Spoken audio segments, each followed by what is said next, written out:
Parents మెచ్చిన university సంకల్ Chand Patel university, Gujarat.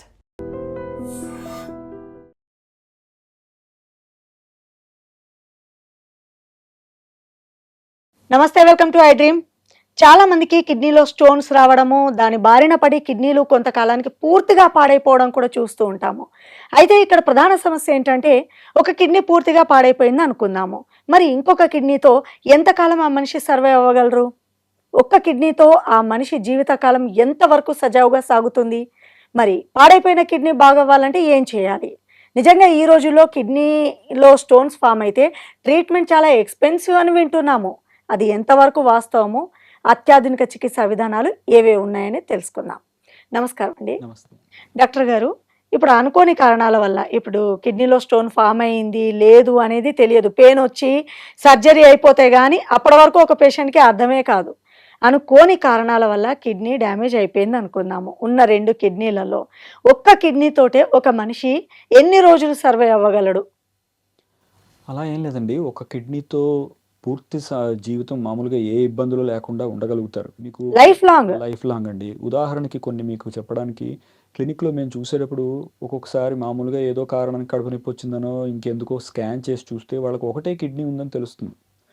అలాగా ఇప్పుడు 40 ఏళ్ళకి, 50 ఏళ్ళకి వాళ్ళు ఆశ్చర్యపోతారు. ఏమిటి నాకు ఒకటే కిడ్నీ ఉందా అని. ఇన్నాళ్ళు అంటే వాళ్ళకేమి ఇబ్బంది రాలేదు. పెళ్ళిళ్ళయ్యాయి, పిల్లలు పుట్టారు. అందరూ అన్ని ఉద్యోగాలు చేసుకుంటారు. కానీ ఒకటే కిడ్నీ ఉందని వాళ్ళకి తెలీదు.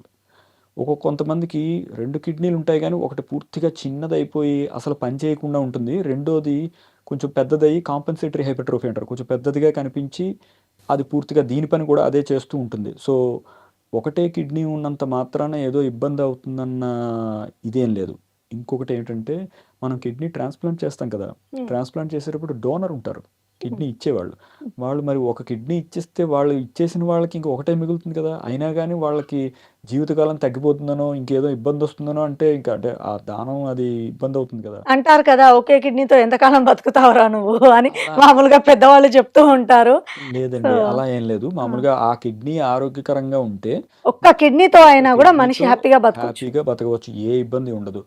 లాంగ్ టర్మ్ స్టడీస్‌లో ఏం తెలుస్తుందంటే కొంచెం బీపీ వచ్చే అవకాశం కొంచెం ఎక్కువుంటుంది. మిగతా వాళ్ళతో పోల్చుకుంటే క్రానిక్ కిడ్నీ డిసీజ్‌కి గాని కొంచెం ఇది అవకాశం కొంచెం 2 కిడ్నీలు ఉన్న వాళ్ళతో పోల్చి చూస్తే ఒకటే కిడ్నీ ఉన్న వాళ్ళకి కొంచెం ఎక్కువ. కానీ వాళ్ళేం చేస్తారంటే ఒకటే కిడ్నీ ఉందని తెలిసిన తర్వాత నుంచి రెగ్యులర్‌గా డాక్టర్‌కి చూపించుకొని ఏదైనా ఇబ్బందొస్తుంటే తొందరగా దాన్ని అడ్రెస్ చేస్తారు కాబట్టి యాక్చువల్‌గా వాళ్ళకి ఏ ఇబ్బందులుండవు. మా కిడ్నీ ట్రాన్స్‌ప్లాంట్ దాంట్లో డోనర్స్ ఉంటారు కదా! వాళ్ళని కూడా చూస్తుంటాం మేము. ఎందుకంటే ఒక కిడ్నీ వాళ్ళ దగ్గర నుంచి తీసి ఇంకోళ్ళకి ఇచ్చిన తర్వాత ఫాలో అప్ అవుతాం కదా! వాళ్ళందరూ చక్కగా ఉంటారు. ఏ ఇబ్బందులుండవు. ఉద్యోగాలు చేసుకుంటారు, ఆటలాడతారు, ఈ టెన్నిస్‌లు ఇలాంటివి ఆడేవాళ్ళున్నారు. అన్నీ మామూలేనండి. ఏ ఇబ్బంది ఉండదు వాళ్ళకి. విన్నారా వ్యూయర్స్? 2 కిడ్నీలో ఒక్క కిడ్నీ పాడైపోయినా ఇంకో కిడ్నీతో హ్యాపీగా బతికేయొచ్చంట. భయపడకండి, పానిక్ అవ్వకండి. అయితే డాక్టర్ గారు, ఇప్పుడు మీరు అంటున్నారు గదా, కిడ్నీ డోనేట్ చేసేవాళ్ళు కూడా ఉన్నారు అని.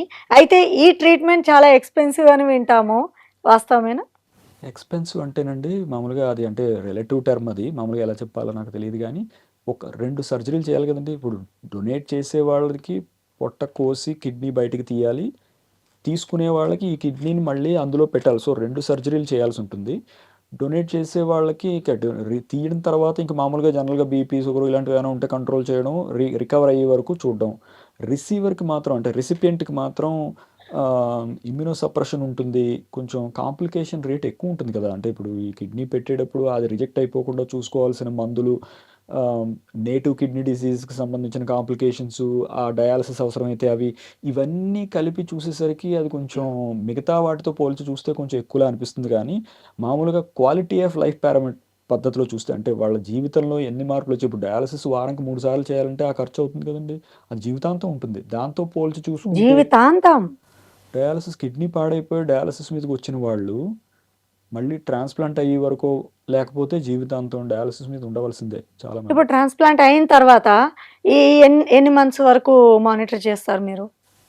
ఆల్మోస్ట్ అది కూడా ఇంకా చాలా కాలం చూస్తామండి. అంటే ఇప్పుడు ఇమ్మీడియేట్‌గా హాస్పిటల్‌లో అయితే ఓ వారం రోజులు మా దగ్గరే పెట్టుకొని ఐసోలేటెడ్ రూమ్లో జాగ్రత్తగా చూసుకుంటాం.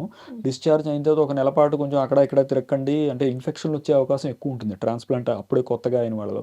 సో వాళ్ళని ఈ ఈ బస్సుల్లోనూ రైల్వే స్టేషన్లోనూ ఇలాంటి గుంపులుగా జనాలు ఎక్కువ మంది ఉన్న చోటుకి వెళ్ళొద్దని, మాస్కులు పెట్టుకుని ఉండమని, ఇలాంటి కొన్ని ఇన్ఫెక్షన్ రాకుండా ఉండే నియమాలు వాళ్ళకి చెప్పి ఒక నెల రోజులు అలా మెల్లిమెల్లిగా వాళ్ళకి కొంచెం అంటే ఇమ్యూనిటీ కొంచెం పర్వాలేదు అనుకునే టైంకి బయట పనులు చేసుకుంటారు. మనం ఫాలో అప్ అయితే ఫస్ట్‌లో వారం, తర్వాత నెల, తర్వాత ఏదో 3 నెలలు, 6 నెలలు, సంవత్సరానికి ఓసారి అలాగా లైఫ్ లాంగ్ చూస్తూనే ఉంటాం. ఎందుకంటే వాళ్ళు లైఫ్ లాంగ్ మందుల మీద ఉంటారు. అంటే ఇప్పుడు 2 కిడ్నీలు పాడైపోతేనే మీరు డోనర్ దగ్గర నుంచి కిడ్నీ తీసుకొచ్చి కరెక్ట్ ట్రాన్స్‌ప్లాంట్ అండి. చేస్తారా? కరెక్ట్ లేకపోతే అండి. అంతేనండి. అది లా కూడా ఉందండి దానికి. ఒక కిడ్నీ పాడైపోయింది కదా అని ఇంకో కిడ్నీ తీసి పెట్టడం కుదరదు. కుదరదు. 2 పాడైపోయి డయాలిసిస్ మీదకి వెళ్ళిపోయిన తర్వాత మాత్రమే వాళ్ళకి ట్రాన్స్‌ప్లాంట్ చేయగలం మనం. అరే! ఒక కిడ్నీ పాడైపోయింది. ఒక్క కిడ్నీయే బాగుంది అని ముందు జాగ్రత్తగా మీ దగ్గరకొస్తే మీరు చెయ్యరు. మీరే చేయలేము. కాదు ఏ డాక్టర్ చెయ్యరు. ఇండియాలో కాదు ప్రపంచం మొత్తం మీద ఎక్కడ డయాలిసిస్ దగ్గర పడిపోయింది అంటే అమెరికాలో ఇదివరకు ఉండేవాడిని కదండి నేను. అక్కడ జీఎఫ్ఆర్ 20 కన్నా తగ్గితే లిస్ట్ చేసుకునేవాళ్ళం అట్లీస్ట్ ట్రాన్స్ప్లాంట్ గురించి. అంటే డయాలిసిస్ మీదకి ఎప్పుడు వెళ్ళక్కర్లేకుండా రెడీగా ఉంటారు. బాగా తగ్గిపోగానే ట్రాన్స్ప్లాంట్ చేసేస్తాం. ఇండియాలో రూల్ ఏంటంటే మనకి అంటే పాపులేషను, డోనర్లు తక్కువ, మనకుండే ఇది వలన భయాలు మనకుంటాయి. ఇబ్బందుల వలన డయాలిసిస్ మీదకి వచ్చిన తర్వాతే మనం ట్రాన్స్ప్లాంట్ చేయగలుగుతాం తెలంగాణలో.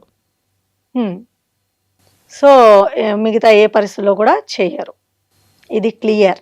ఒక్క కిడ్నీ పాడయిందని తొందరపడి ఇంకో కిడ్నీ కోసం డాక్టర్ దగ్గరికి వెళ్ళినా, ఎవరైనా చేస్తామని చెప్పినా అది మోసమే. అంతే కదా డాక్టర్ గారు? లా ఉందండి మనకి, లీగల్‌గా మనకు పనికిరాదు, అది అవుతది. ఇంకొక విషయం ఏంటంటే ఇప్పుడు ఒకటే కిడ్నీ ఉన్న వాళ్ళకి ఏదైనా ఇబ్బంది వస్తుందా అంటే, ఇప్పుడు ఏ కారణం చేతైనా ఒక కిడ్నీ పాడైందనుకోండి, పుట్టినప్పుడు ఒకటే కిడ్నీ ఉంటే అది వేరే విషయం. మామూలుగా తర్వాత ఏదో రాయి అడ్డం పడో, ఇన్ఫెక్షన్ వచ్చో ఓ కిడ్నీ పాడైపోయిందనుకోండి, ఇప్పుడు ఆ కారణం ఏమిటి అన్నది గుర్తించి దాన్ని అడ్రెస్ చేయకపోతే అదే ఇబ్బంది రెండో కిడ్నీకి వచ్చి అప్పుడు ఆ కిడ్నీతో ప్రాబ్లమ్ వచ్చే అవకాశం ఉంది. కానీ అంటే ఒక కిడ్నీ ఉండగా ఆరోగ్యకరంగా ఏ ఇబ్బంది ఉండదు గానీ, మొదటి కిడ్నీకి వచ్చిన ఇబ్బందే రెండో దానికి కూడా వచ్చే అవకాశం ఉంటే పూర్తిగా 2 పాడైపోయి డయాలిసిస్ మీదకి వెళ్ళిపోయే అవకాశం ఉంటుంది. సో, డాక్టర్‌కి చూపించుకోవడం అనేది తప్పదు. చూసాక వాళ్ళు ఏమిటి పరిస్థితి, ఇది ఎప్పుడో పాడైపోయింది, ఇప్పుడు ఇంకే ఇబ్బంది లేదనుకుంటే పర్వాలేదు గానీ, ఆన్‌గోయింగ్ ప్రాబ్లమ్ ఏదైనా ఉంటే దాన్ని అడ్రెస్ చేయాలి మనం. డాక్టర్ గారు నాకిక్కడ ఒక చిన్న డౌటు. వ్యూయర్స్ ఈ మాత్రం కూడా తెలియదు యాంకర్‌కి అనుకోవద్దు. ఇప్పుడు చాలామంది పెద్దవాళ్ళకి కిడ్నీ ట్రాన్స్‌ప్లాంట్ చేస్తూ ఉంటారు. ఆ కిడ్నీ అనేది యంగ్‌స్టార్ దగ్గర నుంచి, డోనర్ దగ్గర నుంచి తీసుకుంటూ ఉండడం సినిమాల్లో చూసాము. నాకైతే తెలియదు. సో, కిడ్నీకి కూడా వయసు ఉంటుందా డాక్టర్ గారు? ఉంటుందండి. మీరు ఇప్పుడు చెప్పింది మరి ఓల్డ్ ఏజ్ వాళ్ళకి యంగ్‌స్టార్ కిడ్నీ పెడతారు గదా! అవునండి. అది కరెక్టే. అది సెట్ అవుతుందా వాళ్ళకి?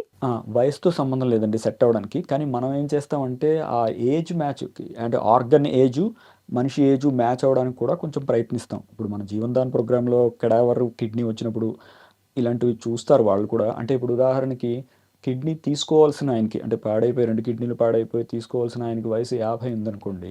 మనం ఏదో కొంచెం ఒక 30 ఏళ్ళో, 40 ఏళ్ళో ఉన్న వాళ్ళ కిడ్నీ పెడితే ఇంకా వాళ్ళకేం నష్టమేం లేదు. అంటే మంచిదే, కొంచెం ఎక్కువ కాలం పనిచేస్తుంది, ఇబ్బందేం లేదు.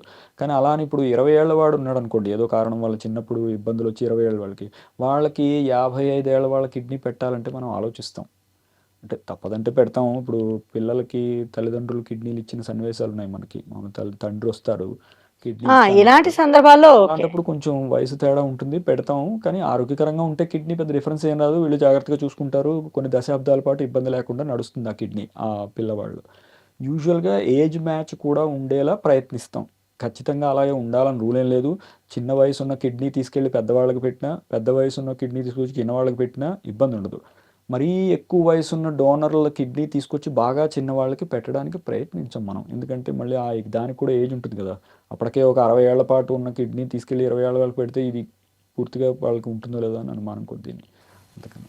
ఇంకో విషయం ఏమిటంటే మీరు ఇదే సన్నివేశంలో బాగా చిన్నపిల్లలు ఉన్నారనుకోండి, వాళ్ళకి అడల్ట్ కిడ్నీలు గమ్ముని కడుపులో చోటు లేక పెట్టడం కష్టమయ్యి అలాంటి ఇబ్బందులు కూడా ఉంటాయి.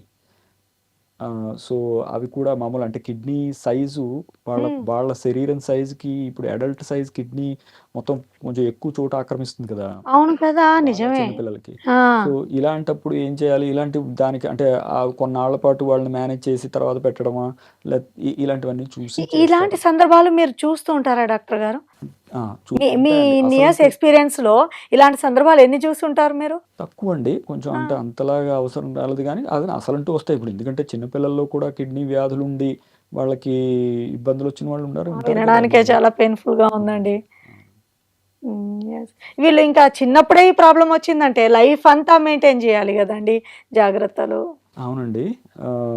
కానీ మనం సరైన టైంలో దాన్ని గుర్తించి, వాళ్ళకి కరెక్ట్‌గా మనం ట్రీట్మెంట్ ఇస్తే బానే ఉంటారండి. మెయిన్ ఎదుగుదల ఇబ్బంది అవ్వడం, ఎగ్జిక్యూటివ్ ఫంక్షన్ పోతుందంటే కొంచెం మెంటల్‌గా మెచ్యూరిటీ అది కొ ఇబ్బందవ్వడం ఇలాంటివి కూడా ఉంటుంటాయి. బాగా చిన్నప్పుడే వైటల్ ఆర్గన్ ప్రాబ్లమ్ వస్తే, ఇప్పుడు కిడ్నీ అనేది చాలా ఇంపార్టెంట్ ఆర్గన్ కదా! దాని ప్రాబ్లమ్ వస్తే ఎదుగుదల అంటే ఇది శారీరకమైన ఎదుగుదల, మానసికమైన ఎదుగుదల రెండిటికి కూడా ఇబ్బంది వచ్చే అవకాశం ఉంటుందండి. Oh my God! Kidney problem ఏదో సర్టెన్ ఏజ్ వచ్చిన వాళ్ళకి లేదంటే ఓల్డ్ ఏజ్ పీపుల్‌కే వస్తది అనుకున్నాను. బట్ చిన్న పిల్లల్లో గూడా కిడ్నీ ట్రాన్స్‌ప్లాంటేషన్ జరుగుతుంది అనంటే వినడానికి చాలా అంటే భయంగా ఉంది, బాధగా ఉంది. సో, ఇలాంటి పిల్లలు హెల్తీగా ఉండాలని మనస్ఫూర్తిగా కోరుకుందాము. కానీ డాక్టర్‌ని మాత్రం ఎప్పటికప్పుడు కన్సల్ట్ అవ్వడం అయితే తప్పనిసరి. అవును.